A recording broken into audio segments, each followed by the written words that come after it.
இந்த தேடி செல்வது, வரும் வரை காத்திருப்பது, சிறு திருப்தியில் இருந்துகிட்டு அதை இழந்துடாம சிறிய தூரத்துக்கு சென்று வேறு திருப்தி அடையிறது. இது ஒரு உதாரணத்தோட தொழில்முறை உதாரணத்தோட சொல்ல முடியுமா? மனசுல பதிகிற மாதிரி முடியும். ஒருத்தர் ஒரு பொருளை ஒரு இடத்துல உற்பத்தி செய்யறாரு. அதை விற்பனை செய்யறதுக்கு எவ்வளவு தூரம் வேண்டுமானாலும் போறாரு. வாடிக்கையாளர்களை தேடிட்டு நாட்டோட எந்த பகுதிக்கு வேணா போறாரு. இது சரராசியோட குணம். ஒருத்தர் ஒரே இடத்துல இருந்துகிட்டு பொருளை எவ்வளவு வேண்டும்னாலும் உற்பத்தி செஞ்சு வச்சுக்கிறாரு. ஸ்டாக் வச்சுக்கிறாரு. எவ்வளவு ஸ்டாக் வேணா வச்சுக்கிறாரு. பொருளாதார அதுக்கு தங்க ஸ்டாக் வச்சுக்கிற அளவுக்கு பொருளாதார வசதியை சரி பண்ணி வச்சுக்கிறாரு. அந்த பொருளுக்குன்னு ஒரு சீசன் வருது பார்த்தீங்களா? ஒரு தயார் பண்ணி வச்சிருக்க பொருளுக்கு ஒரு சீசன் வருது பார்த்தீங்களா? அந்த சீசன் வரும்போது, தேவை வரும்போது நாட்டின் பல பகுதியில இருந்து வியாபாரிகள் இவரை தேடி வராங்க.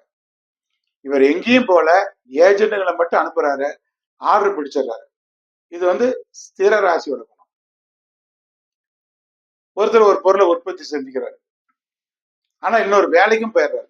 இந்த தொழிலையும் செய்யறாரு, இன்னொரு ஜாப்லயும் இருக்கிறாரு. அங்க அவருக்கு நிரந்தர வருமானம் வருது. இந்த பொருளை தேவையான அளவுக்கு எவ்வளவு வாண்டட் இருக்குதோ, எவ்வளவு பணம் இருக்குதோ அதுக்கு தகுந்த மாதிரி கொஞ்சம் அளவுல மட்டும் தயார் பண்ணி அதிக தூரமும் போகாம பக்கத்துல இருக்க ஊருங்களுக்கு இவரே கொண்டு போய் கொடுத்துட்டு பணம் வாங்கிட்டு வர்றாரு.